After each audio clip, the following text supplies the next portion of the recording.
இன்றைக்கு புரட்டாசி 3வது சனிக்கிழமைங்க. நம்ம வீட்டு கருந்துளசி எல்லாம் பறித்து பெருமாளுக்கு தலிகை போட்டாச்சு. பெண்ணாக இருந்த பிருந்தா எப்படி துளசி செடியாக மாறினாங்கன்ற குட்டி கதையும் இந்த பதிவில் பார்க்கலாங்க. நம்ம வீட்டில் எல்லா இடத்துலையும் செடி வளர்ந்துக்கிட்டே இருக்குது. வணக்கங்க. நம்ம சிவசாயி இல்லம் சேனலில் ஆன்மீகம், வாஸ்து சாஸ்திரம், செடிகள் பராமரிப்பு, பாசிட்டிவிட்டின்னு பல அரிய தகவல்கள் எளிமையாக உங்களுக்கு கொடுத்துட்டு வந்துருக்கோம். சேனலை சப்ஸ்கிரைப் பண்ணாதவங்க சேனலை சப்ஸ்கிரைப் பண்ணிக்கணும். இயல்பாக பார்த்தீங்கன்னா நான் சிவபக்தங்க. ஆனால் நம்ம இல்லத்தில் நிறைய துளசி செடி எல்லா இடத்துலையும் வளர்ந்துக்கிட்டே இருக்குங்க. இந்த பதிவில் காட்டுறேங்க. ஹரியும் அரணும் ஒன்றுன்னு சொல்லுவாங்க இல்லைங்களா, அதுதான் போலங்க. நம்ம பிருந்தாதேவியோட கதையை பார்க்கலாங்க. அவங்க முற்பிறவியில் பார்த்திங்கன்னா ஒரு பெண்ணாக, அசுர குலத்து பெண்ணாக பிறந்தவங்க. மகாவிஷ்ணுவுடைய தீவிர பக்தைங்க. சிவபெருமான் நெற்றிக்கண் நெருப்பு பிளம்பிலிருந்து உருவான ஜலந்தர் என்பவரை குரு சுக்கராச்சாரியார் ஆலோசனைப்படி மனம் முடித்தாங்க. சிவபெருமானுடைய நெற்றிக்கண் நெருப்பு பிளம்பிலிருந்து உருவான ஜலந்தர்ன்றதெல்லாம் அவருக்கு அதீத சக்தி அவருடைய உடலில் இருக்குங்க.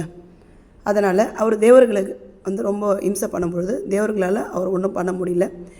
ஜலந்தரும் சிவ அம்சம், அவருடைய மனைவி பிருந்தாதேவியும் மகாவிஷ்ணு அம்சம்ன்றதால ரெட்டிப்பு பவருங்க அவருக்கு.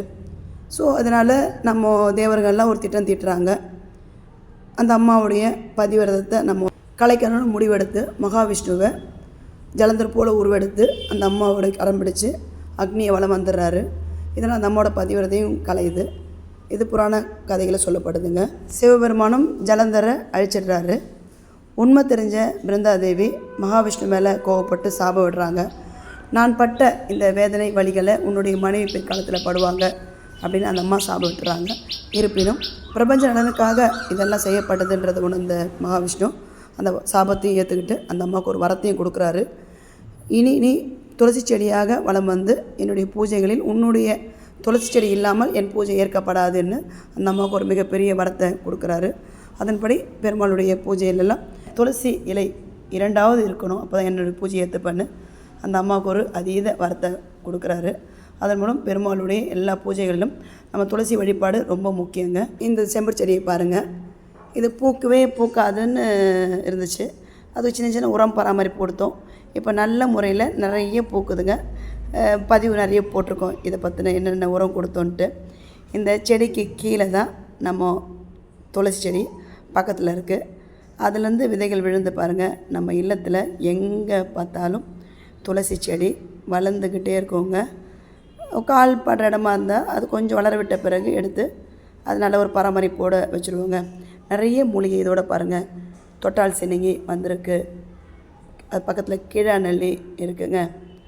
அப்புறம் மூக்கிரட்டை அந்த கீரையும் இருக்குது பாருங்கள். இதெல்லாம் துளசிங்க. இது திருநீற்று பச்சிலை இந்த செடியை வளர்ந்துட்டுருக்கு. இதுவும் துளசி. இது அம்மான் பச்சரிசி அந்த செடி ரகங்க. இது மரு இந்த மாதிரியான இதுக்குள்ள அந்த பால் எடுத்து வச்சோன்னா மரு கொட்டிடுன்னு சொல்கிறாங்க மருத்துவத்தில்.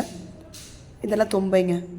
இவ்வளோ செடிகளும் நம்ம இயற்கை உரம் பயன்படுத்துகிறதால மட்டும்தாங்க எல்லாமே வளர்ந்துட்டுருக்கு. நம்ம செயற்கை உரம் பயன்படுத்தினா இதுக்கெலாம் வாய்ப்பு இல்லைங்க. நிறைய தும்பை செடி பாருங்கள். இந்த செவரோட இடுக்கில் கூட துளசி செடி வந்திருக்கு.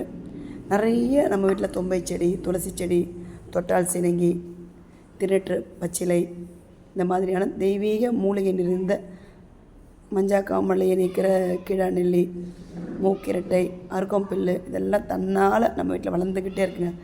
இது துளசி செடியிலேருந்து விழுந்து விழுந்து இந்த விதைகளில் விழுந்து பார்க்குற இடமெல்லாம் நம்மக்கிட்ட இவ்வளோ தான் இடம் பராமரிப்பு, செடிகள் பராமரிப்புலாம் கிடையாதுங்க. எவ்வளோ செடிகள்லாம் வளர்ந்துக்கிட்டே இருக்கும். இது தொட்டால் சினிங்கிங்க. இன்றைக்கி நிறைய பூக்கள்.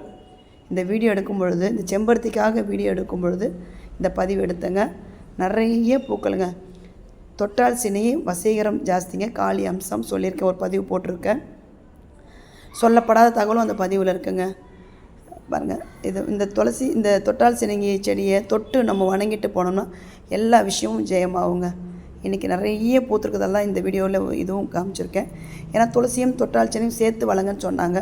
இது துளசி சம்மந்தப்பட்ட பதிவுன்றதால இந்த கருத்து சொல்லிடலான்ட்டு துளசியும் தொட்டால் சினியும் சேர்த்து வளர்க்காமல் தனித்தனியாக பக்கத்தில் வேணால் வச்சு வளர்த்துவாங்க. இல்லத்திற்கு நல்ல ஒரு சுபிச்சம், நல்ல ஒரு வசீகரத்தை கொடுக்குங்க. நிறைய பூக்கள் இன்றைக்கி வந்திருக்குங்க. இதோடைய இலை, பூ, தண்டு வேர் எல்லாமே தாந்திரிக மாந்திரிகத்துக்கு பயன்படுது, நல்ல விஷயங்களுக்கு பயன்படுதுங்க. நம்ம வினைத்திற்கும் கார்டன் விநாயகர் இன்றைக்கி இந்த அலங்காரத்தில் இருக்காருங்க. அவர் தினம் ஒரு விதமான நம்ம சிவசைலத்தில் பூக்கிற பூக்களை வச்சுக்கிட்டு நல்ல நல்ல அலங்காரத்தை ஏற்றுக்குவாருங்க. இது போன்ற நன்மையான தகவல்களுக்கு நம்ம சிவசாயி இல்லம் சேனல் சப்ஸ்கிரைப் பண்ணுங்கள். நன்றி, வணக்கம்.